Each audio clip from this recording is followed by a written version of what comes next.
Hi. Hi! Happy New Year. Happy New Year! What a fabulous New Year it is. Honestly, doesn't it feel that way? It does. It does. And maybe I it's desperation. I don't know. But it does feel like we are new and we are happy and we are, fresh start. the energy feels so different. So different. It does. And it could just be the contrast, you're right, of how challenging The life hope. felt for a lot of Yes. us last year. Yes. It was funny. I was listening. I've been thinking about a lot of things. I'm like feeling really inspired and energized for the first time around the podcast, around everything for the first time in a really long time. And it was funny because I was like, what are my goals around the podcast this year? And I was like, you know what? I just need to be like more of myself and more honest with what I'm going through and vice versa.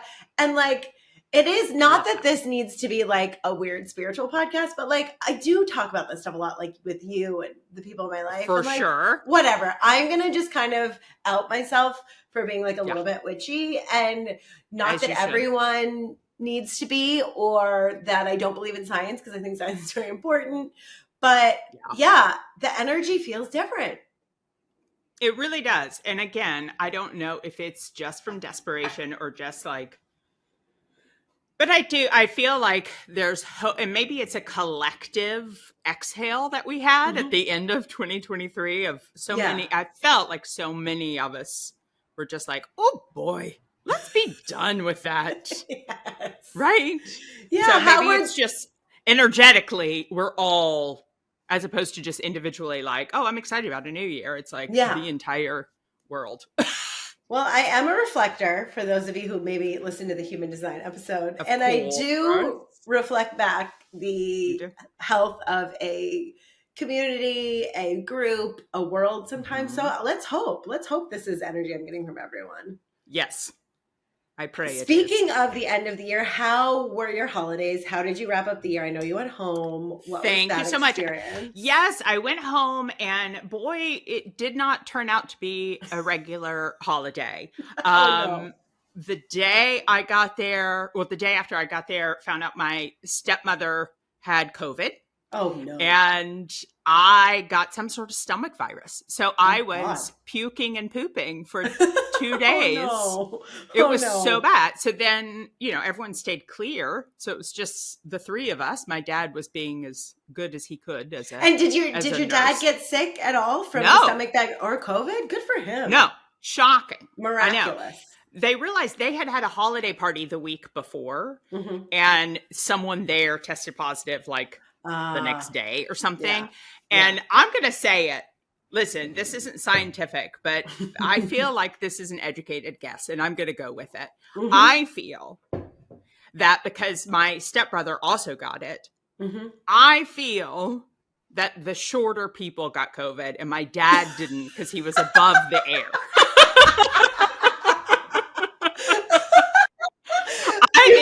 First, folks, COVID is height related. It's height related.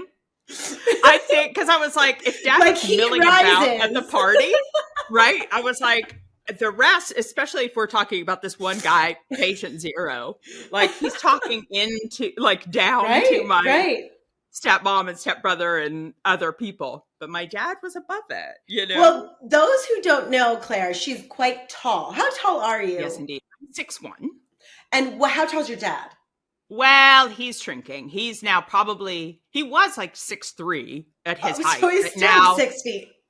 Well, he's 6 feet, I'd say. He's a little bit shorter than me now. Yeah. Or 5'11". I mean, it doesn't help that he's married to a 5 foot tall woman. So with age and being around a 5 foot tall woman, he has crumbled a bit in his because being short is also contagious if you live with It is contagious. It's dangerous.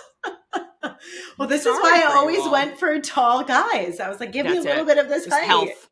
It was health reasons. But so then what did you do? You all were like in your separate rooms being like, Merry Christmas.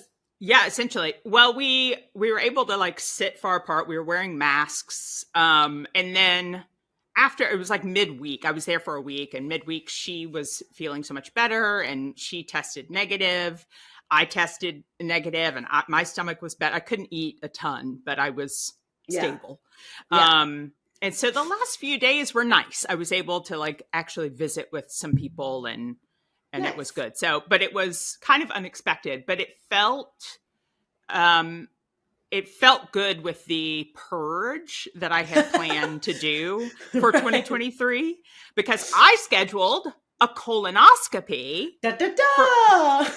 on January 2nd. So really, my prep was not, I didn't have to do too much, but I did the whole thing. I was like, I don't have a lot in my body anymore. I projectile evacuated. Is that the right? Sure. Yeah. Trying to keep it so it was classy nice. here. Yes, Good. indeed. Good. Then my New Year's was lovely. I walked around the city, and then I didn't go to a party because I just didn't have the energy, you know? So I just stayed uptown and walked around, and then I got witchy at midnight. Ooh, nice. Lit my candles. I, wrote down, I had a bowl with crystals and water, and I wrote down things I wanted to leave and like be done with. I burned them and then put them in the water. I totally got witchy. Yeah. It was fun. Oh, yes. And wonder for you. And of course, is not a word. Thank you. I took it. I like it. Now, your holidays. It was the first, I've never spent this a Thanksgiving and a Christmas without my family ever. Wow. And that was a little bittersweet, but the nice thing about being an expat, especially in like Lisbon or places where there's like huge expat community, a lot of so many people don't necessarily travel. So I ended up going to a lot of really fun little holiday parties. And I haven't talked about this very much because I don't like talking about things when I'm experiencing them. But unlike me, who like completely gives every detail of what I'm experiencing in the moment, and then it comes back and backfires. Go ahead. I don't know why you wouldn't want to do it after experience or witnessing what I have done to myself. Go ahead. Well, I often don't know. I process things so slowly that I often don't know how I'm feeling about things. I don't like talking about them too much. Yeah. And this sort of felt like a big thing to talk about when it was something I didn't really and still actually don't fully know or understand. But I did sort of tease it a little bit. Yes. But so I've been exploring dating a woman, which is something unexpected that fell in my lap and was a beautiful gift and learning opportunity and surprise, and really just in the craziest year I've ever had. Just another like log in the fire of like what the heck's going on. Unexpected.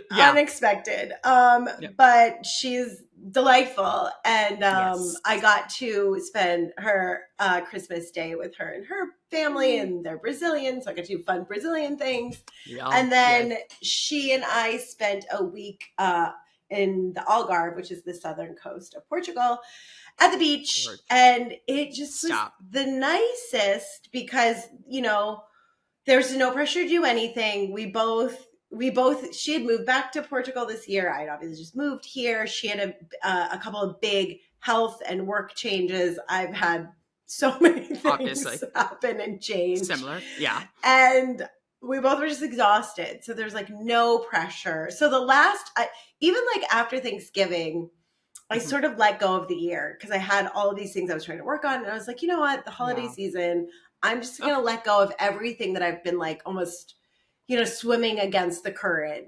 And that's making me feel kind of crazy, and just trust. And this is like one of the things I've been thinking about a lot lately. And it was so interesting because I've seen this now over and over. As soon as you completely let go of whatever it is, that thing that you want, it shows up. I know, but boy, you can't make yourself let go of it. No, you have to just fully, be ready. It's not like a trick. You have to just let it completely go. Like, I don't care what happens. I'm neutral. I will let this thing go. And man, it happened. There were a few things in terms of like relationship dynamics with people from my past, money, client stuff. So all of a sudden I've like sort of surrendered post Thanksgiving, and I'm just like, I'm just going to keep it simple. I'm going to be focused on my life here, let go of things. Yeah. And man, December just started showing up with stuff in a good way, in a really good way. In a very good way. Yeah.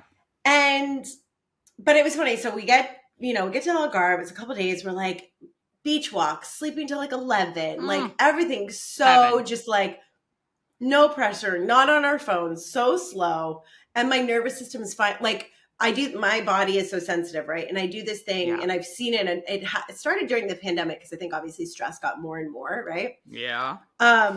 That whenever I go from like a long-term like stressful period and then I finally get somewhere and relax, I break out in a rash. So I get to the Algarve. If that's not true evidence of your body just needing to release, yes. Yeah. So like day one, I have like a neck rash. I'm like, oh, I like really needed this one. My body was like, thank God. Yeah. So I'm like rashy. It's not cute. Just like sleeping a lot, feeling really low key.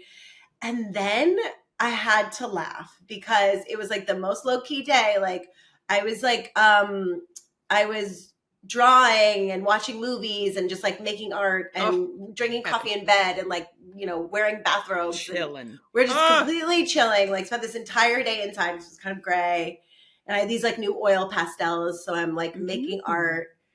And then I think at like 5 p.m. I go to look at something on my computer and I have a random email from my ex-husband. And we communicate a little bit. And we're on good terms, but we are not, we have our separate lives. He lives in California, like whatever. Yeah. And he was like, I've been trying to call you. And I'm like, of course, like they're still like, oh, what's going on? What's wrong? Yeah. It was, I was so blindsided. I like wasn't because I have like a little bit of an intuition around this, but he tells me that he is engaged to this woman he started dating a year ago that actually he met through me, that I know. Of course. And when I found out they were dating last year, I like had a bit of a meltdown just because I thought she was so like pretty and cool and intimidating. And then I was like, kind of like, wait, what? And like, I know her. Yeah, it's human to have a reaction. Yeah.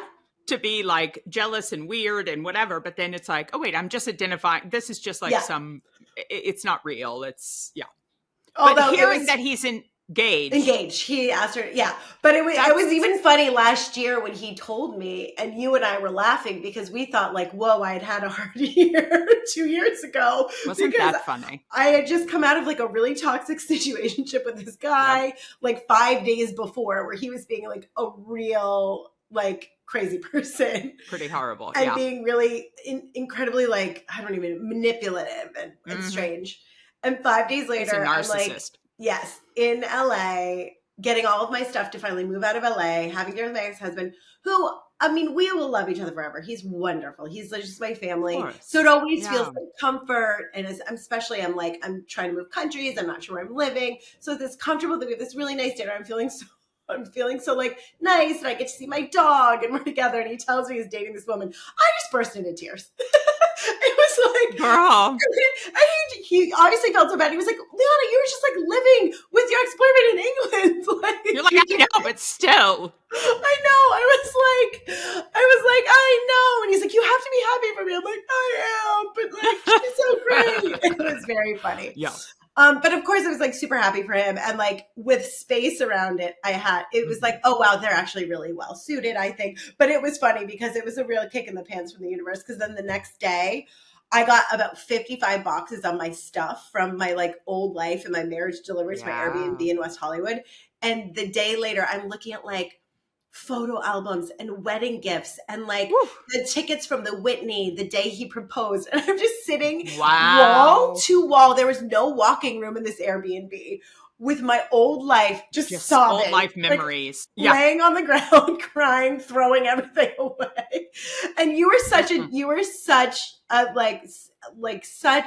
love, and you're like we're all like this is good. It's an ending. Like you're next year's gonna be so much better. And then fast forward, I wake up in the beginning of 2023, like literally in a pool of my own vomit, and that set the tone. That really set the tone. It really did. It was a bit, spring break there for a little bit, but also oh god, a lot of shit. Yeah. Anyway, so he tells me this, and it's such a complicated, I intuitively thought this would happen, because the more I thought about it, I'm like, and he was the thing is, which was so beautiful, he was so happy when he told me, he's like, this is the first time and like, this was before they even got engaged. Like when I met, he was like, I'm so happy. Like she's, you know, so I could tell that this was something really significant for him. And can I tell you, it was the most beautiful conversation I've had and we've had post divorce. And it was such a gift. When he initially told you? No, when I found out he was engaged. Okay. Yeah. And it was funny because immediately, like, there's that part of you that's like, oh, are you going to be upset about this? You're going to feel jealous. You're going to feel mad. Like, you're all over the place. And what he led with, and it was so kind. He was like, I didn't want you to find out through someone else or on social media. Yeah, and then just proceeded to tell me like how much I meant to him and how much our relationship meant to him, and that we'll always be family, and like there's so much love and gratitude for the time we spent together, because we were together for 10 years. Yeah. And it was so funny. I just was weeping and I was like, listen, this is not because I'm upset. I'm actually really happy for you. Right. Like, these are the words I've been waiting to hear for like years. Because I kept trying to have a closure conversation around this, and I think he just wasn't ready or wasn't in the place. Yeah. And, you know, it was so funny because in a few months before that, I released that need for the first time. Again, in like if you release October, I fully realized I had all of these sort of energetic cords or these emotional tethers to all these people in my life that aren't currently in my life. And when I started to feel like I was unplugging from them, him being one of the major ones, 2 months later, I couldn't have written it better. And Claire, we had a really beautiful conversation. I felt so excited for him. Like, it was incredible. But it was I was like, this is too much for my nervous system. I sobbed for 2 hours afterwards. I sobbed for 2 hours because it released me from, I think we both made choices that we weren't proud of towards the end of our relationship. Sure. I acted out of pain, out of fear, out of just not having a lot of tools. And really just, you know, the more you learn and the more conscious you become, right, the more you look back and feel like an asshole. So there's a part of me that always felt like I could have done better. I could have, you know, shown up better. I could have been a better wife. I could have loved him better. I could have worked on myself harder. Both of you could have, And it finally allowed me to, makes me want to cry now, forgive myself because I felt the love and forgiveness from him, and we were able to sort of create a new version of our relationship. And it felt like I got my friend back. Oh, I love this. It was it felt like there was like a fog that had lifted between the two of us. And he was like, if you need anything, you know, I'm always rooting for you. Like, let me know. And I was like, you know, thank you. This feels so important. And we just had this nice catch up, and it was just incredible. It was incredible. And it made me, it was like this beautiful moment of like, well, this is why I married this man. He is such a good man. I'm so glad that he has found like this next chapter and this beautiful love. And I just felt so proud of the work we had done to come out of, you know, and again, people vomit, but to consciously uncouple, which we did the best we could, even though it was so incredibly painful. But oh my God, Claire, like, you know, the year I had, it was like, I had to laugh because it was like 2 days left, and it felt like the universe was like, there's one last thing that just ripped out of the inside of you. And I swear to God, I mean, this woman that I've been dating is incredible. And like, this is where, I mean, I did not see this coming. I never thought about dating women. Like, this is one of those experiences where it was just such a connection between the two of us that I was like, I'm just going to like let go. It's undeniable. Yeah. And man, there's so many perks to especially like dating. It feels a little funny because we're so similar. So then it feels like you're kind of dating like you, which feels a little bit which like, I don't hate. We know that. No. But man, having someone sit across from you and hold you in that emotion without taking it on or getting upset or making it like, I have a lot of big feelings. I'm so sensitive. I'm so emotional. I cry all the time. And so many of the men I've dated that, I mean, I think so many people in my life are just like, okay, call me when you're not fucking a waterfall out of your face. Well, we don't like those people. I know, but like, so many people don't know how to hold that amount of grief or pain. And it was like so incredible. It was such a gift to be held in that. And it just felt like I kept crying and being like, she's like, how do you feel? And I'm like, I feel lighter. And it was so emotionally complicated, but it was so much love and beauty, but also like this grief that I felt like it really reminded me, the book, The Body Keeps Score, the idea that we do just hold emotion in our body. And until we fully, things like grief, and I know you know this because you've had family members pass way too young, where grief is so many levels and so complicated. Where like, I didn't think I had this left in my body. But truly, there was this like crazy lightness that came from it. But I was exhausted. Oh my God. I was like, literally, there's nothing left. All of your energy. There's nothing left. No. It was like, you could have like, literally like, I felt like someone just like took a knife and went across like in the midsection, cut it open, and everything fell out. Just like squeezed it both ends. Everything. Like, empty. But then we had it was probably the nicest New Year's Eve I've had in years. We went to this great party. And then that day though, and again, this is the fun thing about like dating yourself. It's like that day we like meditated for an hour together, and then we drank coffee and did all of our fun cards and intentions and threw coins. I love it. And then we both threw her. I see it. I'll talk a little bit about this. I see this. He likes, I don't know what we call him. Essentially, sort of a medium. He's our gay Portuguese wizard. Yes. And he's this hilarious, like middle-aged gay Portuguese man who has gifts. And like, I never know where to put that kind of thing. And I don't put too much, and I don't think anyone should put too much emphasis on any truth that's outside of your own intuition. I think we're the only one who knows. But I gotta say, if someone could give a little insight. Yeah. From a different realm, from a different whatever, I'm here to listen. And, what I do with it, we'll see. Yeah, I think you have to always connect with like what rings true for you, right? Right. Which I have to say, I did meet with him. I had one session with him. And one of the coolest things that he said to me was because I used to wear my mom's wedding ring all the time on a necklace. Like I wore it every day. And I didn't have it on when I did the video call with him. And he said he would like started to do the cards and his process, whatever. And he was like, your mom, something about the ring. There's something about a ring. And I was like, yeah, I wear it. Okay, we had a small technical difficulty, but I think it's just small. But I think it was probably my mom, because I was just saying that your Portuguese wizard was telling me that my mom was coming through and telling me to stop wearing her wedding ring because I'm not married to her. And I was like, oh. Whoa. So I have not worn my mother's ring unless there's been like an intentional moment where I needed to have her, like be with me. So anyhow, so that's your And what did that feel like? Right. And for you, what was that? How does that relate to the big picture of your life? Well, what was interesting is that I had first a month or so before I'd started thinking like, should I be wearing this all the time?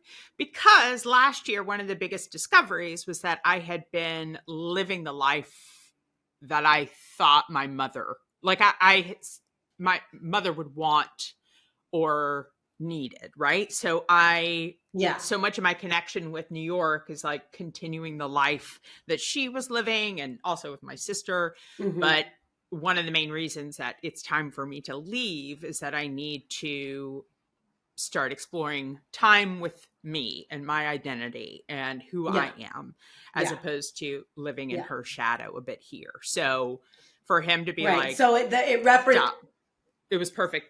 It made sense. Yeah. It represented like something that's holding you back. Yeah. I remember, because he had said a few things to me that I was really surprised by as well. But it also is just like, he's so fun, and I always leave feeling good. So I feel like there's some sort of fun, energetic exchange there that feels nice to me. Yeah, you But all anyway. have a good relationship. Sorry. I just wanted to Yeah. give a little extra validation for his gifts. Not necessary. I love but it. No, I think it's important. Yeah. Are we having a lag issue? I think so, a little bit, but I think it's okay. Okay.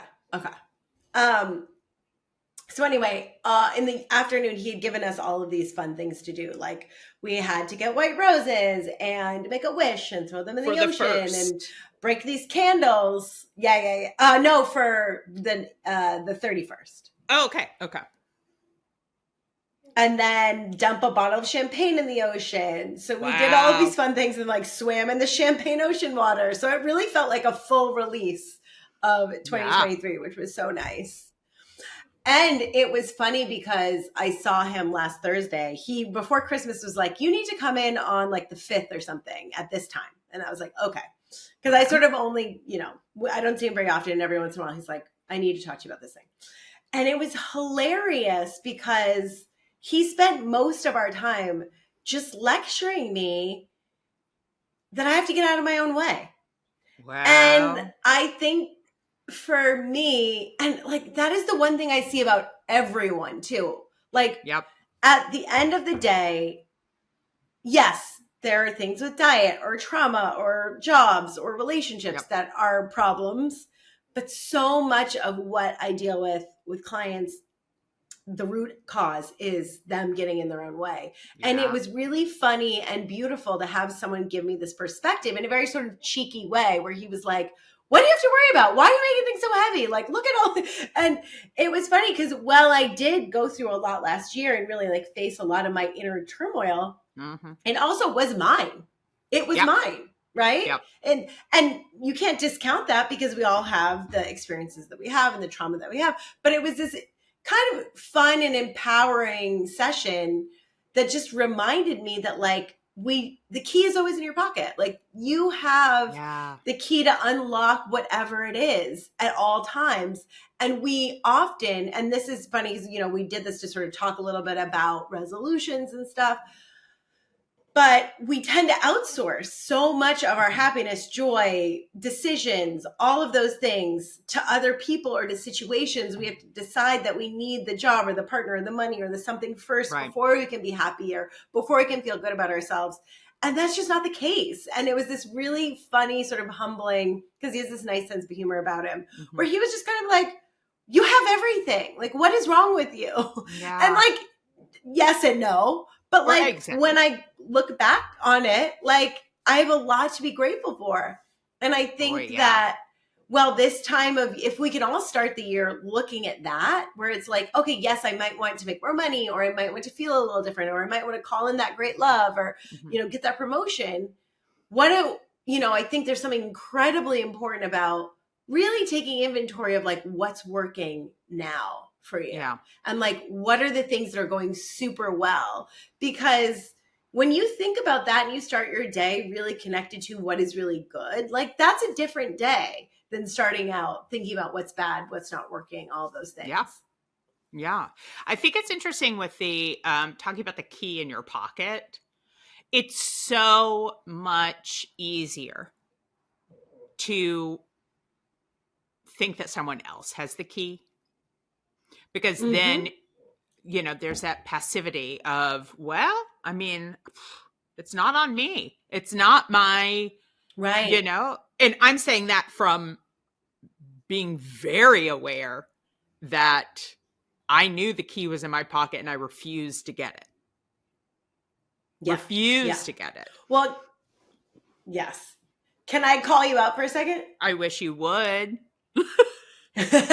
Well, you do this thing sometimes, which isn't entirely wrong, but you sometimes you're like, you'll send me these things, which I think are also really important. So I don't think you should stop looking into this about like menopause and perimenopause related to like memory or it's like, 100%. But also sleep. And what are you putting like there's some other things you could be doing too. I don't think we just need to blame this on our hormones. It's long COVID and it's perimenopause. These are all my problems, not my behavior And not my lack of sleep and poor food choices. Diet. No. Yeah. I'm mean, like, again, maybe, but can we do this? Can we look at what we can control first? Can we look at Can we that? start there? No. I'm not getting the key. The key it's happening to me. I can't do anything about it. Yes. No, you can. So that being said, do you feel inspired to do anything? Do you have any inspirations? I mean, I don't care about resolutions. I like intentions. If people like resolutions, whatever. But is there anything that you're feeling like excited about that you want to call in? Any type of thing like that? Well, I decided the word for the year. Oh, yes. I feel like that's a good, because I didn't make like a list of resolutions. It's more of just the energy that I'm entering the year with. And the word of the year for me is action. Ooh, because yes. Going back to what I discovered, I've been very passive in my life. And this past year has been a lot of internal work and a lot of internal necessary growth and work, but I have not been active in progressing my life in terms of career and in terms of just being who I want. I mean, again, so much of it came from internal first, but now it's time to take action. So action is my word of the year, and the mantra I'm using, because I have been also meditating almost every morning. There've been a couple that I haven't. People, I know. Okay, can everyone pause and take a moment and applaud me? Thank you. Let's recognize, because guys, I've been trying to get Claire to do this for how many years? 3, 2, at least 3, 10. Yeah, indeed. And I've gone through periods.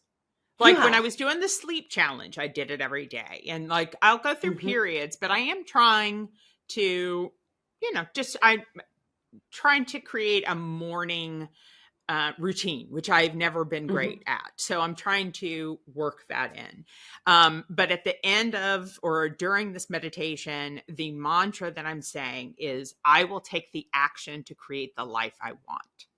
And so I've been saying that over and over and over about I will take the action. So it feels good. I mean, under that umbrella, there's tons of, a list of things to do and whatever, but it's more about like, okay, show up and take the action. Because I've got the key. Yes. Yeah. And I think another thing, and I'll talk about this later because I have a couple of tips for people who are setting intentions, resolutions, have goals. But I think also playing around sometimes with what it would feel like to be on the other side of those actions, right? To be in what that accomplishment would feel like. Because that helps to create space for it to come in and for us to be energetically aligned with it. So what does that, and start to memorize that in your body, because then it makes it so much easier, right? Yeah. And be like, wait, that is what I want. And I started realizing a lot in the last half of last year, all of these behaviors or environment or the way I dress and, every part of me, there are things that I've wanted to be or wanted to do, but I have just, again, gotten in my own way, or I'm like, well, because of this, I can't do that or whatever. So I'm really actively, again, trying to be like, okay, wait, no, I want to be like that. I want to have a plant in my home.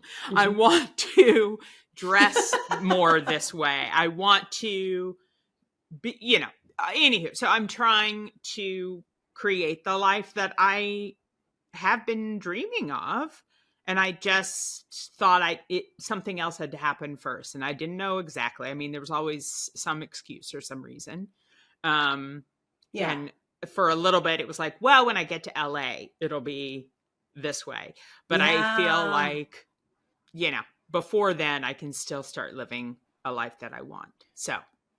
Well, because you're practicing life always, right? How we do one thing is how we do everything. And if you're waiting, right, this is what we always do. Oh, I'm going to wait to be happy. I'm going to wait to feel this. You just do that forever. You take you with you forever. So if you're always practicing, I'm waiting for something external to make me feel good internally, that's never going to ever happen. Because it's always, the marker always moves further forward. Right. Yeah.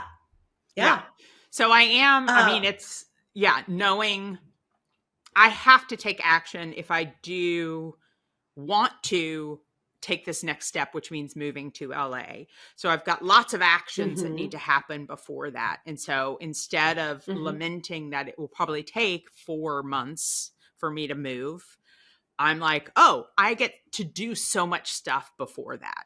And part of that is, still living this life that I want. Maybe it's not an exact location yet, but we're working to get there. Yeah. Amazing. What about you? What about me? I'm on day 1 of the sugar detox or the Whole Foods reset. I was trying to rebrand it because I think detox sounds so diet culture-y. I know. But like that, whatever. I can't care. Sugar removal or something. I don't know. Yeah. Do you have a headache? Are you okay? No, not yet. Because I had a tiny bit of green tea. I'm not being I might do decaf coffee. I might do green tea. I didn't have very much though. I wasn't actually even in the mood for it. I am doing cacao and there's a bit of stimulants in there. Okay. But yeah. And I love it. I realized I've had it in my life as a tool since 2015. And I've been doing it at least once a year. And in the beginning, I would do it like every season almost. Because it made me feel so good because it's basically this powerful anti-inflammatory diet and it's only 10 days and it's, not even a diet because you can eat as much as you want, but it's just you eat certain things and not others. Yeah. And I always would feel so good afterwards. And in the beginning, looking back, I was still untangling my relationship with diet culture and my eating disorder, like late stages of it. For sure. And I got to a certain point, especially as I became like more of, I was going to say an advanced meditator, which sounds so obnoxious. Sure. But you can do it for hours, which I feel like is an advanced thing. I can't. I'm like max 15 minutes. Oh my God. I love it. I could like half a day. No problem. Yeah. And what I started to realize was it was this amazing consciousness tool, right? Where, I slept better, my brain got clearer, I felt more creative, I got more in touch with my body. And I'm someone who's quite in touch with their body at this point. Yeah. But it went from being like, ooh, this is, for me to feel physically better, which I will as a side effect. But I love the clarity, the, creativity, the optimism that comes from it. And I'm really excited to do it. Because last year I trashed my body more than I have in like years. Like the amount of alcohol and fun and lack of sleep and just like general craziness of living in Portugal, moving to a new place, post-pandemic, all of that. Like I will take ownership over like the amount of wine I drank last year. So it'll be really interesting to see what it feels like. Copious amounts. Hashtag health coach, guys. Yes. I'm a health coach. Yes.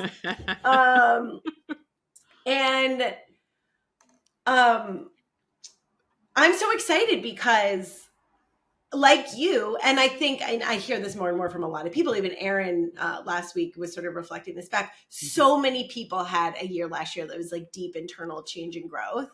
And the thing is if you want your external life, environment, world to change permanently, you have to do the work inside first, right? You do. When we're just outside moving furniture around, that tends to be temporary. But like if you want real change, and this is like what we were talking about with you moving to LA, like if you really fundamentally want to feel differently, you got to start practicing that now, right? Exactly. And it was funny. I was in London over Thanksgiving and I saw my ex-boyfriend who I had a couple of boxes still in his flat. And we had a really nice, I hadn't seen him in a bit and it was really nice to see him, but I was a little bit in the midst of like just things still feeling very messy. And I sort of burst into tears as I do, as we all know I do. Right. And I was saying how like, I was like, I think I like meditated too much for the past 2 years and like broke my life.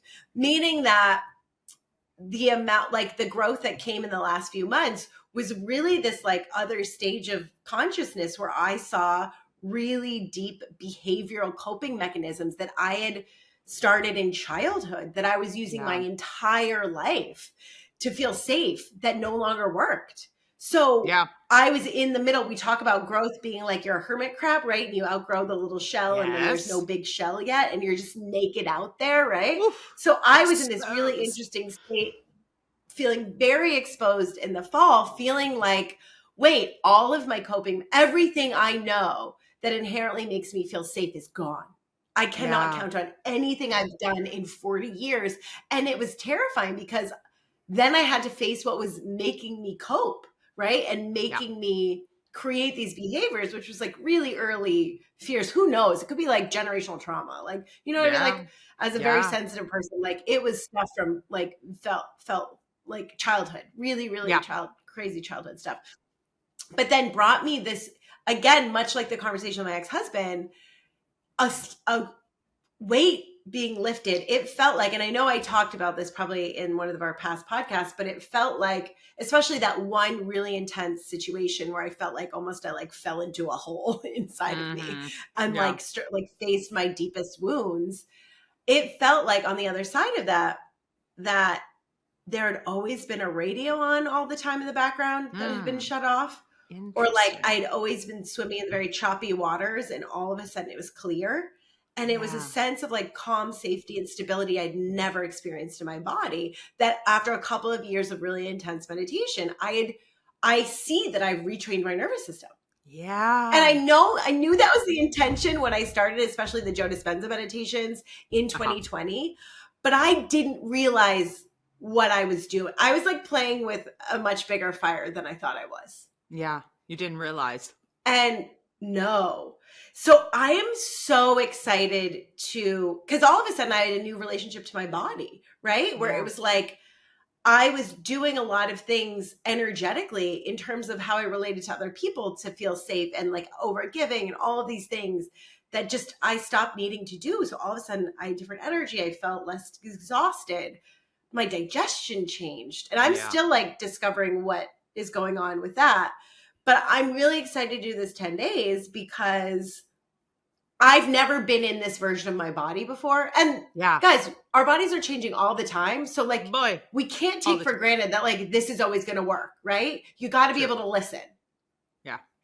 And I feel so different than I used to physically, mentally, emotionally. I'm really interested to see what this 10 days is going to reveal. And I'm sort of, I was like telling everyone, like, I'm cocooning a bit. I'm going internal. I'm just trying to stay home a bit more and be really like, intentional and meditate and check in.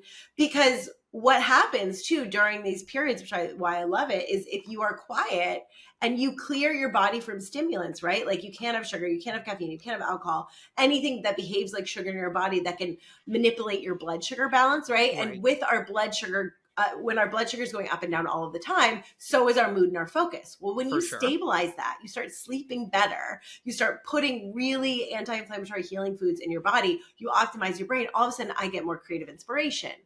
Yeah. You know what I mean? Yeah. Like I have clarity and ideas and stuff come to me. So I'm really excited to A, be in this body that I've never been in, B, have this tool that I've relied on for, gosh, almost 10 years that I absolutely love, and C, have this amount of inspiration and energy coming into the year already. Like, oh my God, I came back from the Algarve and like, Claire, I started unpacking and it led to me like ripping everything out of every closet and throwing stuff away and reorganizing stuff and making this apartment my own in a way I never had. And now I feel more comfortable here than ever, which is so important as a reflector. Oh my gosh. So absolutely. I'm really excited. And then my other intentions for the year, my word is ease.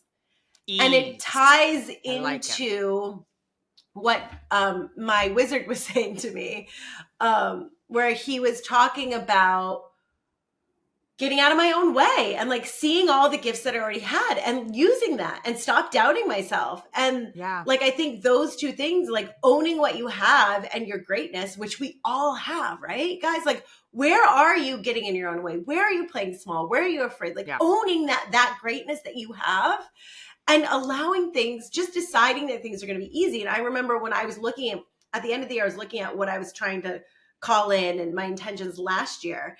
And one of the things that felt most important to me was I wanted the visa process to have ease and for me to effortlessly find an apartment. And those were the most important things to me. And those were the two things that came through exactly how I asked them to. Right? Look at that. So it's like, okay, if we're creating intentionally, I am going to lean into this further with ease and just ownership of like my full power of who I am without being afraid of it. Yeah. I love that. I love that so much. And I think Me too. Ease, I love that you're going with ease and I'm going with action. Mm-hmm. We're doing it. Mm-hmm. But we talking about food and that I love that detail. I clearly have not done it more than, as much as you have. And I do love the way that I feel when I do it. Yeah. But so one thing that I'm kind of beyond action, one thing that I'm kind of focusing on for January, at least, is food related, but it's less to do with like eating healthier. It's more of being intentional with my grocery shopping and eating what I have.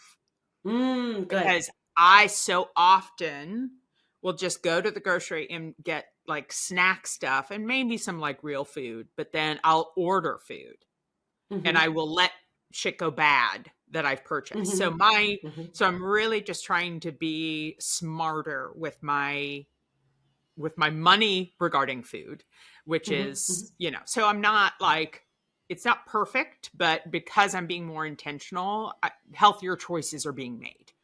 Yes. Which is good. Yes. So that's kind of my food focus. Again, it's not like for weight loss or whatever. It's just being more conscious of it and being better about it. Well, and with that too, like you end up being a little bit healthier because you know what goes in your food, right? Right. Often with ordering, and not that that's bad, but if you're ordering all the time, you have no control of what kind of oil they're using, what's going into sauces, you know what I mean? It's delicious, when you are, yes, because it's delicious, yummy. It's like rich, sugary, whatever, right? Which is delicious going in until your brain starts getting foggy. Right. You can also make delicious, rich, delightful things at home and know what goes inside of them, right? Like it doesn't, being healthy, eating healthy, making better choices does not have to be boring and chicken breast and salad. Like I can't with that. I know, but I also am not a big, I hate cooking in my kitchen. So it's so small. So it's like more assembling and like roasting maybe a little. So, I'm not, again, it's not that I'm opposed to it. And I know I can, if I have more of a kitchen, I love to cook, but it's just crappy in this location. But again, just trying to be better about eating what I have. Boy, oh boy. That's great. That's great. And maybe we can manifest, whatever you want to call in, whatever word resonates, a good kitchen in LA. Yes. I also have a show idea. And so I really want to do, so it's around the kitchen. I certainly can't do anything here. So I'm like, that would be so good. I want to be able to have that option out there. Anywho. So all right. Well, then I guess we need a kitchen. Yes. We need a nice kitchen. Yes. Yeah. Okay. Done. Okay. I like that. I think, and I like intentions like that too, Claire, where it's a little bit more open-ended and not specific, right? Right. And this leads into what I was going to talk about, just giving a few tips, because it's so arbitrary, right? Like the resolution stuff can be so arbitrary, and we can all feel pressure to do it. And so many people are like, you see the gym is so full in January or like the first couple of weeks, and then, the enthusiasm wanes. Right. And yeah. Or like people waste a bunch of money on memberships or juice cleanses or whatever the bullshit is. And I don't think we should just take one time during the year to be intentional about how we treat our bodies or what our goals are, right? I think all the time, the more you are aware of your habits and what you want to create, the better your life's going to be. So I came up with, I got interviewed and I figured I'd share it here. I love that. What my 4 tips around resolutions are. So, number 1, pick goals that you actually want to achieve, not things that you think you should do. Like, I know I should, quote unquote, should exercise more, or I should eat kale, or I should go on dating apps, whatever it is. Yeah. No. Like you're going to fail because you don't actually want to do it. You think, you know what I mean? Like you're shitting all over yourself, which we don't want to be doing. So I like shitting all over yourself.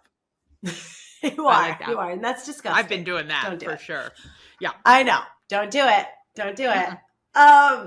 So with that, really connect to what would actually feel good to do. And then even when you come up with, maybe it's exercise, maybe it's, even like with your goal, Claire, with you being more intentional with the food in your apartment, right? What is that? What's underneath that? What's that going to make you feel like, right? Is there, more control over your diet? Is that, more responsible with your finances? Is it more like, what is underneath that goal for you? Well, I think it's a combination of definitely being better about my finances because I waste a tremendous amount of money on food from ordering and from buying and throwing out because I don't eat it and it goes bad. So I think that there's a lot with, I see that that's a major part of my life that in terms of, because my finances are stressing me out right now, especially because it's like, oh, I'm moving and I, don't have any money. It's expensive. So I'm like, what's a huge thing that I waste money on that I can just do, just shift a little bit and be better about. And so that's big. But then I think also I have always used food, as all of us do, as a coping mechanism, right? And so just being more conscious and making better decisions is part of the action, right? By eating better, I'm taking action to be more responsible for who I am and how I feel. So it's part of the action, and it's also something that will help a stressor in my life, which is finances. Yes. And what would it feel like if you were every day taking small actions towards this goal of, feeling better in your body, pushing your creative life work forward, moving? What would that feel to you internally if you can picture, doing that every day for the rest of the year? What would that be like? It would make me feel immortal. But no, I think that it's just showing like, oh, I can make anything happen. If I can make these decisions and take these actions in this way, then I can do that in any other way. Sure, things will happen to whatever, but it's like, it's a witness of what action can do. Yeah. And can you get even more specific, like emotion-wise or where in your body, what does that feeling of immortal feel like? Is it like exuberation? Is it empowerment? Is it confidence? Is it feeling good about it? You're like, what is that to you? Definitely there's an empowerment element. And there's a confidence because I think that, again, the passivity that I've had, it's been looking on a smaller level. It's been very much with food and like just not taking any responsibility, doing whatever I feel like. But not even in a good way, just like almost in a sabotage way, right? Yeah. And so to know that like it's not happening to me, I am the one doing it, which I know I was standing in my own way before by not, but yeah, there is an empowerment, there's a confidence, there's an opening of my eyes to see. I love this. Yeah. You can make these small changes or just like those small decisions when I'm hungry and I don't love anything that I have at home. Be like, but who cares? Like eat this You have this, you know? Yeah. So that small decision will resonate throughout my life. Okay. This is all so great and juicy. I just want to I want to play with you a little bit, if that's okay. Okay. Please. Okay. You know, I love it. Empowerment, confidence. Are there other things off the top of your head in addition to that, what you're doing in your kitchen, that allow you to feel empowered or confident or like you're in action? Like little things throughout the day. Little things. I think I think moving my body, of course, will also, Great. you know, and it doesn't have to be working out. It can be freaking standing up and being on my computer. Walking for sure. But I mean, even just like, as opposed to sitting on my couch on my computer all day, like I have a standing desk. Lianna, I have a standing desk and I never stand at it. So it's like, just fucking get up and stand over there, you know, or just walk around the block. Like, it's not just that will help, because I also love like tennis and boxing and all those things. But it's like that seems such a huge ordeal. But if it's like, okay, little by little, just so go bite-sized movement is part of it. Stand up. Yeah. Yep. So and then is there maybe one other thing that, you know, makes you feel empowered or confident, little things that you do? Something that I hate about myself that I really want to do, yes, this is another big thing, is communicating with people. And what I hate about myself is that I get in this cave, this tomb of an apartment almost. And I just shut down and I don't respond to people. I don't communicate with people. And so it makes me feel so good to be in communication. And instead I sit in this world of guilt. And so it's like, that's something that will be empowering and not scary. It has become scary for some reason. I'm not positive why. So that is something that weighs on me a lot. So not that I have to respond to everyone immediately, but it's like, maybe just go back and touch base with these people, you know? Yeah. So what I'm leading you through just is, at the end of the day, like, yes, absolutely. I love the goal of taking a bit more control over what you're doing in your kitchen, less ordering. That's going to be good on the bank account, that we know we're going to know what goes in your body. But at the end of the day, also getting underneath, like, I really desire to feel confident in action and empowered, right? Yeah. This is one way I'm going to do it on days where maybe I'm not doing the best job there. So instead of beating myself up, I'm going to just get up and do some bite-sized movement. I'm going to text one person back or reach out to someone that makes me laugh or someone that I know makes me feel loved and connected, right? So just having maybe a list even of like, okay, at the core, I want to feel like I'm in action, that I'm taking control of my life, that I want confidence, that I want empowerment.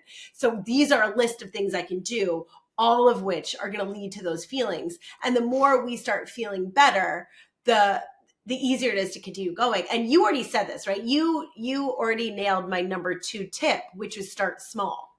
Yeah. So little tiny bite-sized changes, like just being more intentional about what you put in your fridge and using it, just standing up instead of sitting all day, just walking around the block, right? Making these little bite-sized habits makes us feel just incrementally better.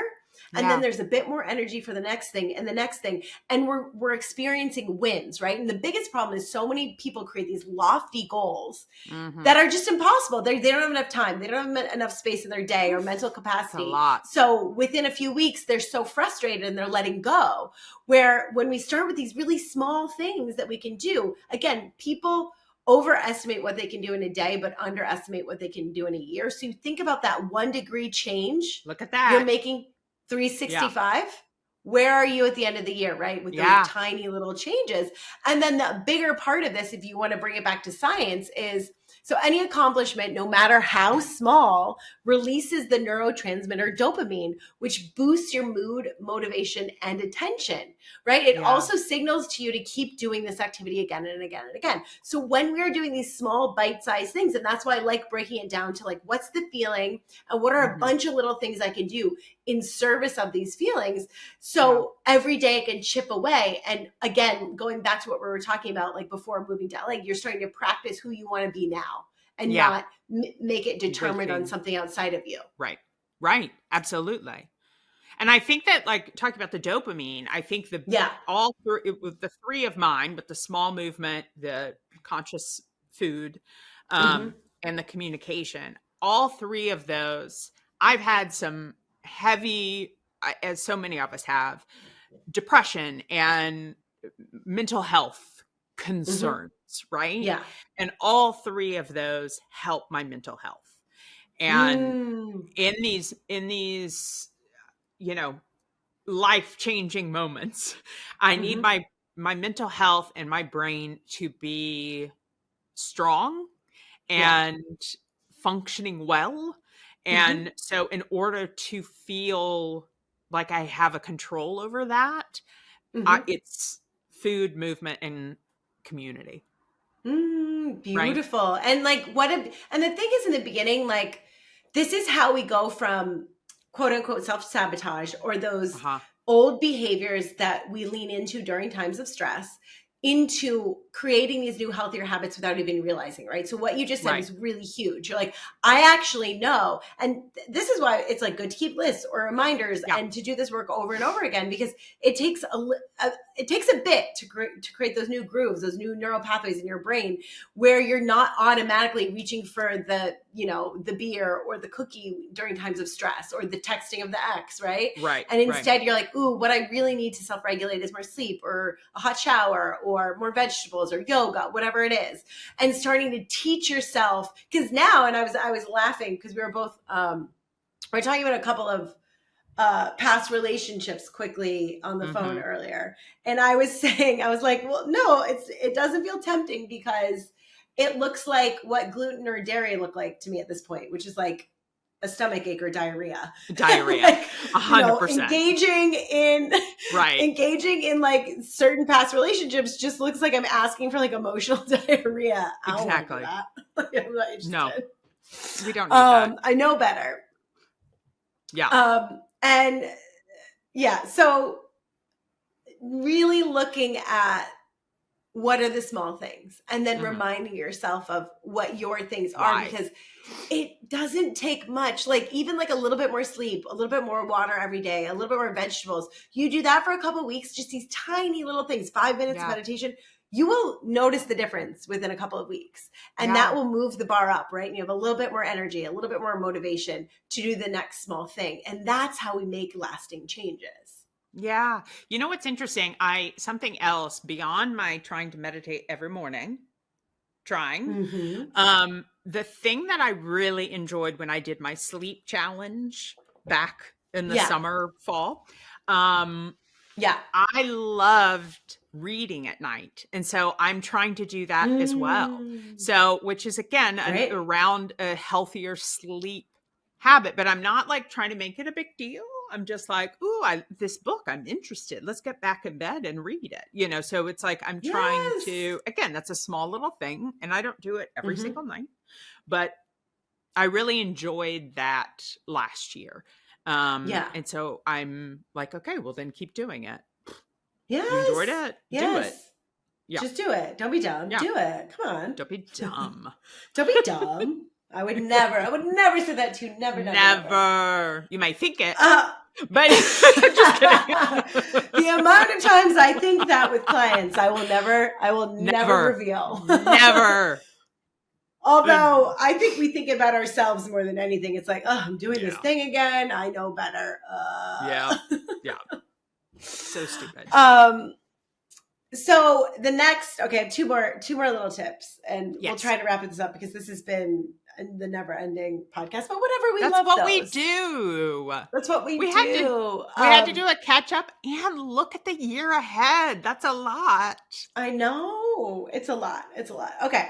So letting go of the all or nothing mentality when implementing change resolutions. Yes.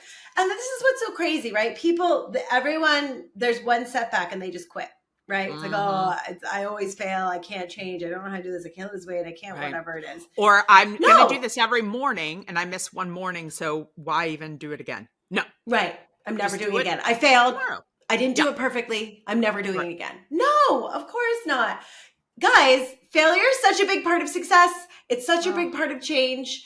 Anything you want to do that is different, you're always going to have setbacks. Life is always going to hand you a pile of shit one day when you least expect it. And 100%. It's literally up to you. Like, you will fall off the horse, hopefully not into the pile of shit, but sometimes you do. I mean, sometimes you do. It's up to you how you get back up. Like, you need a game plan. And I think the biggest thing I tell clients, and I'm sure I've said it here before, is approach anything new with curiosity and not judgment. Anytime you fall off, ask why. Just be a detective, right? Instead of blaming or judging, which will get us into a negative headspace, which will allow us to feel worse. Right. Make it mean something. You start feeling defeated. You start feeling like a bad person. Then here we are right with our hand in the cookie jar again, or whatever it is, right? Because it's like, oh, woe is me. Versus like, why is this something I'm really struggling with?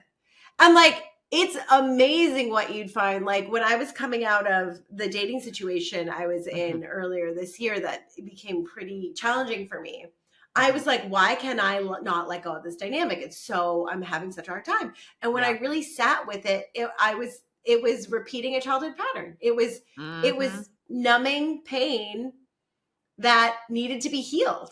And it was so scary to actually deal with it. And most of us don't want to deal with the pain or the fear or whatever, which is why we have these coping mechanisms.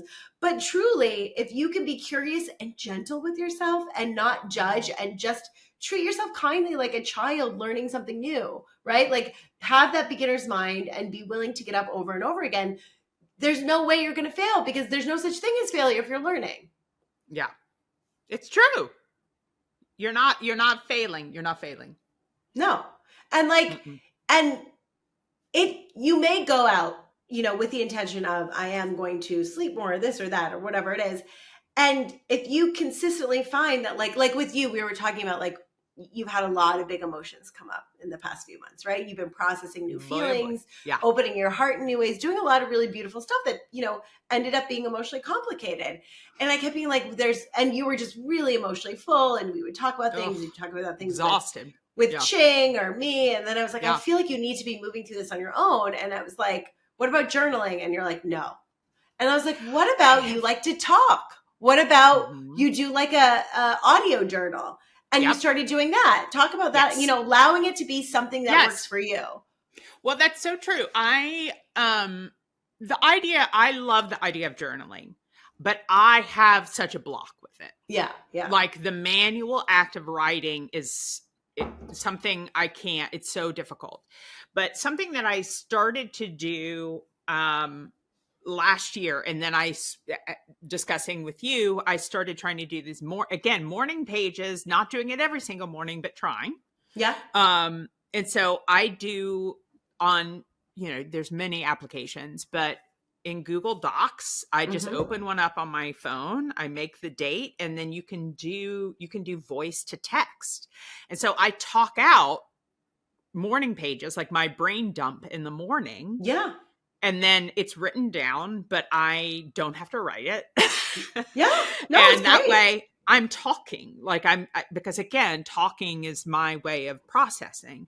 And so it really has been wonderful. And I've always wanted to write more personal essays, and there's a book idea and different things, but the act of writing is very difficult.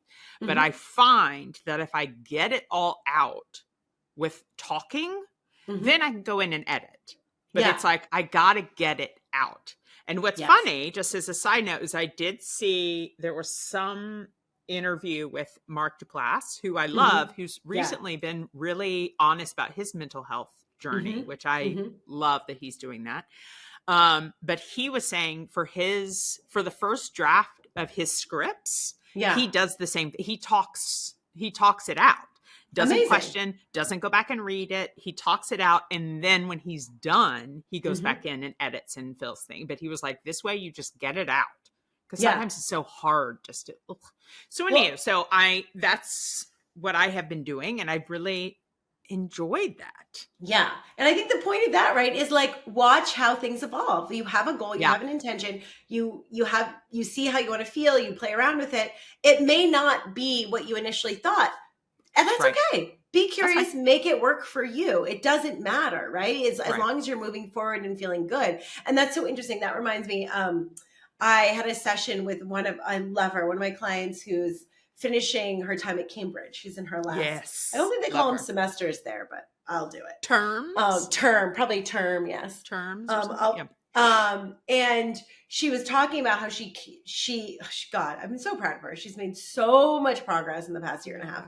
And she was finding the last area of quote unquote self-sabotage was like getting in hard situations with her schoolwork and feeling like, oh, I can't do this, and getting like into failure. And what we uncovered was if she just allowed herself to do it badly, she would start the process all over. It would open the floodgates of creativity, or figuring things out, or problem solving. And then she could go back in and edit and you know what I mean? Yeah. So like permission to do it badly. And like every time I do an interview or write anything, I do the same thing where I'll just kind of word vomit for a while. Get it out. And then go and refine. And I let it be bad, and I let it be messy, and I let the creative process be just random. And permission to make it work for you, right? Like this is your life. And the more you cater to your needs, your preferences, your habits, the better you're going to be in terms of like success and moving forward. And then this leads into my final tip, which is have fun with it. Like the point of this is to look at our life and see like, wow, okay, where are things working? Great. Where are things not working so great? And what do I want to create? We want to create a life that we love, a body that we feel good in, people that we love to be around, like it's so interesting, like self-help and wellness all becomes, especially around resolutions, it's like punishment, right? Like I must go to the gym. I must fit into these pants. I must. It's like, because whatever you're doing is wrong. You're wrong. And you should. Society says this, or everyone else, or your neighbors, or get a Peloton, or wherever the fuck it is. Right. No. Right. Literally, do not punish yourself. You won't do it, of course. And this is why so many resolutions fail, because who wants to create a schedule, a morning routine, evening routine that feels like punishment because we've indulged over the holidays? Absolutely not. Who cares? Even if your only resolution is like have more fun with my friends, or like do something, they have a dance party in my undies before work in the morning after the shower, like something silly and delightful, like please, because the happier you are, the healthier you are. Let us get that through your brain. Like the more you do things that are just silly and joyful, the healthier you're going to be. So it actually is in service of the greater good. And it was so funny. And I love my mom, but she's very, she's so, I don't know, what's the word I'm looking for? Everything was like for a reason. She has her own things that are fun and superfluous, but like I'm a Taurus, I'm an only child. Like there's nothing more I get more pleasure from than like flowers for no reason, balloons, sparkles, things that are silly and pretty and indulgent, buying yourself a dress for no reason, getting extra whipped cream on something, like things that are indulgent and beautiful, and a hat on a dress on a bit. Like I remember one of the best, my senior year of college, my boyfriend gave me like 150 red roses. And he like got into my apartment with my roommate. There were roses and candles everywhere. And it was just the most of, I mean, it might've been 100, might've been 50. I don't know. Sure, but it was I don't care. A lot. Enormous amount of roses. It was like obscene. And the sheer volume of that was just so much fun and delighted me. And I remember we were getting stuff for the place we were staying in over New Year's. And it's so funny. I still am like, my friend that's a girl, my girlfriend. We're still adjusting to figuring out our lives. But she bought these poppers that were full of like big gold sparkles. Yes. And I had seen them. And of course, I'm so trained to be like, that's fun, but like what a mess. And like kind of, you know what I mean? Like why? Like fun, but like what do you even do with this? Why? And for on New Year's Eve while we were getting ready, she like popped them. So then there were gold sparkles all over this like 2-bedroom like hotel flat. Obsessed. Everywhere. And by the end of the time, they're in the shower there. I have one in my shoe here. I saw two in my purse. They were just everywhere. And especially the day after, I was so delighted. I was thinking about like, okay, if whenever I build a house, I want to like pour some sort of flooring in that's full of glitter sparkles that you're like, I love that. It just made me so happy. And every time I saw it, it made me joyful. And like, I love that. I just think like, where can we create little spaces and little silly things? And yeah, I mean, that is the way to my heart, 100%. Yeah. Oh my God. And like, it was cute. Like, when I was living in England, I remember my ex-boyfriend, I'm sure I've told this story. When I was a child, they changed my name. I wanted to change my name. When I was like 5 or 6, I like really didn't identify with Lianna. Have I talked about this? Wait, I don't think so. Oh no, like I was 5 or 6 years old and I was like really not into being Lianna. I was like, that is not my name. I don't know who you're talking about. Like, that is not for me. Was and then another name you were really close? Well, my parents were amazing. They're like, okay, like that doesn't feel right for you. Like, what do you want to be called? And I don't remember quite how it came about, but the decision was I was to be called Rainbow Heart Star Unicorn Nielsen. I have never heard anything more. I've never told you the story. Oh my God. It's like my real identity. Wow. If you have, my apologies. It's lost in my brain, but this is too good. Yeah. Rainbow, say it again. Rainbow Heart Star Unicorn Nielsen. Of course.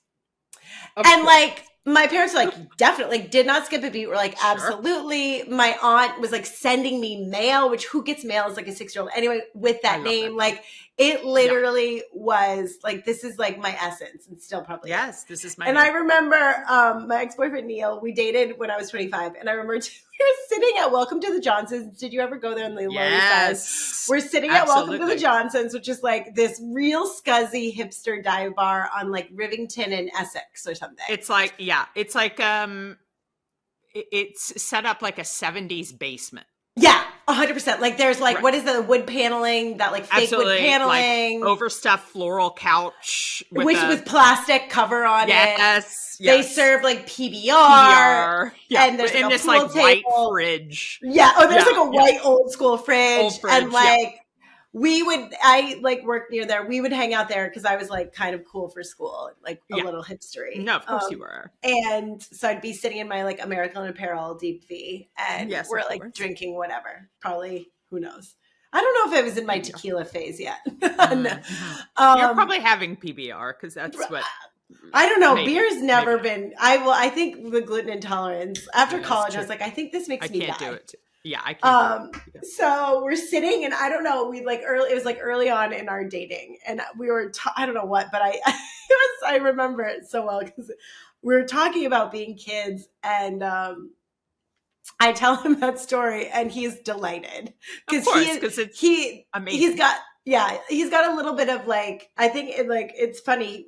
We call it the twinkle. And I feel like it's part of like the Nielsen part of my family where there's like the little part of your eye that lights up that's like, should we have one more?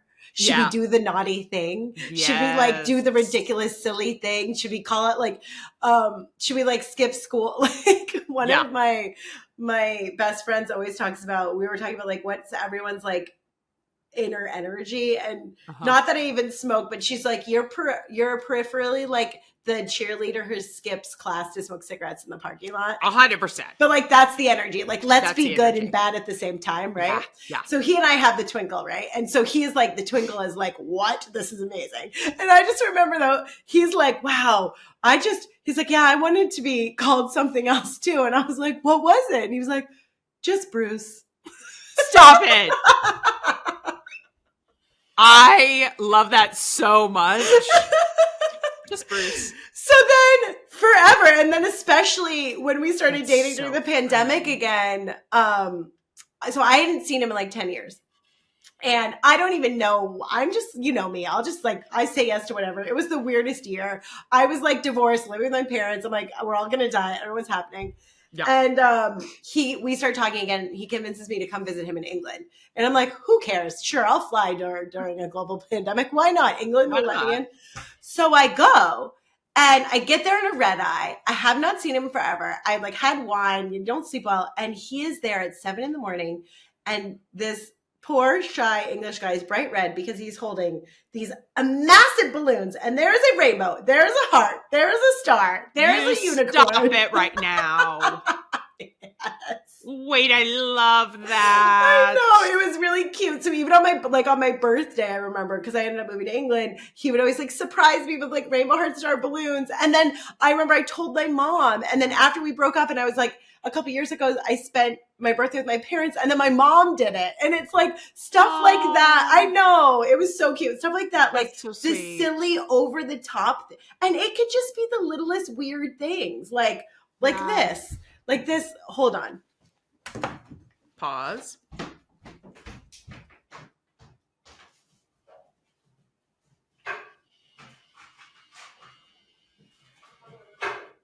is it? You're in here.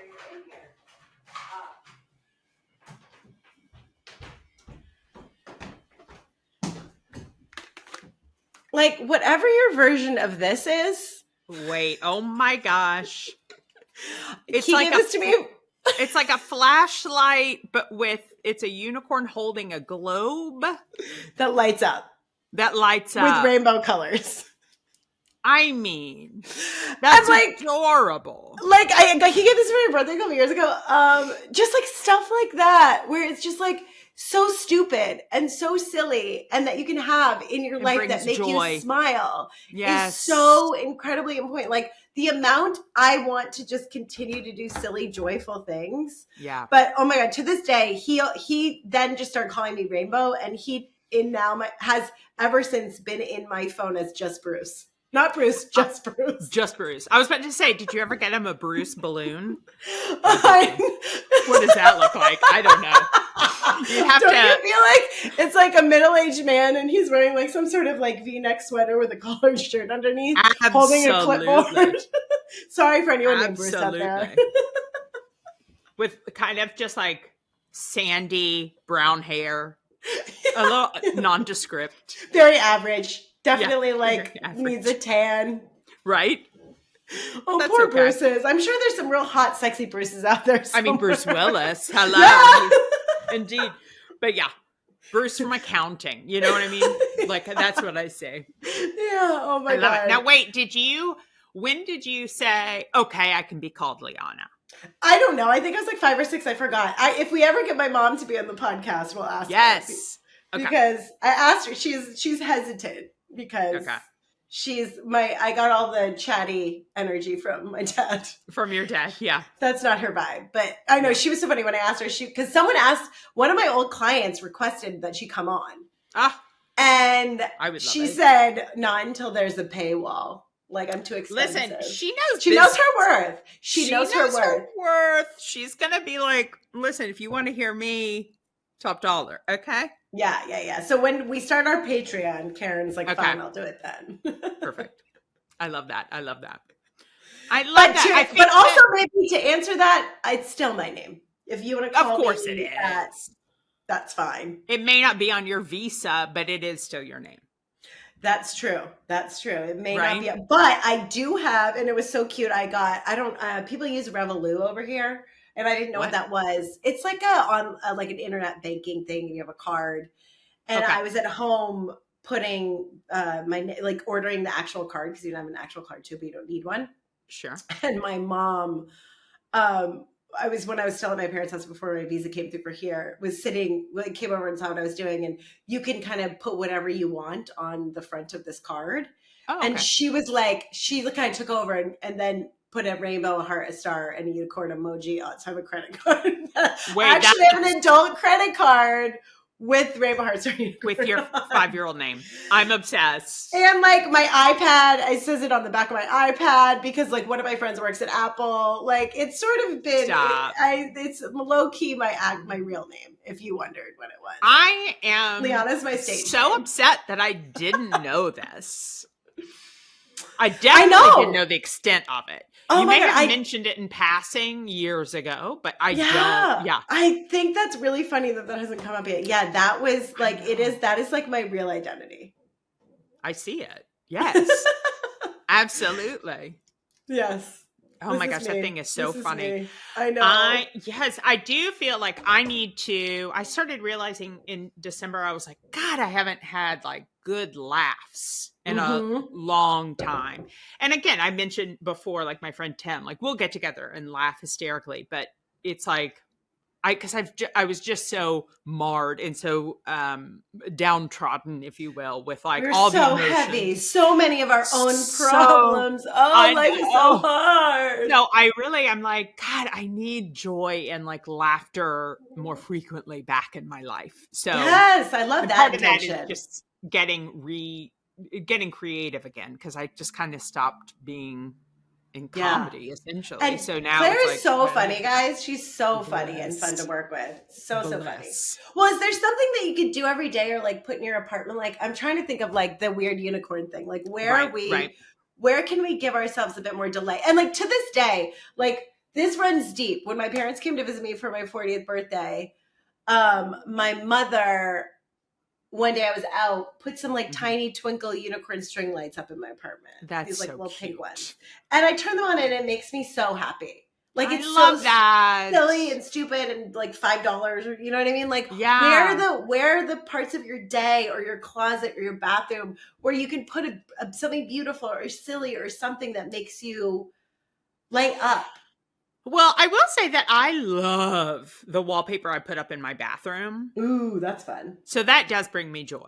When I'm in there, new. We want new things. What can you do new? And maybe you'll think about it and come back. Yeah, I need to think about it. I don't know.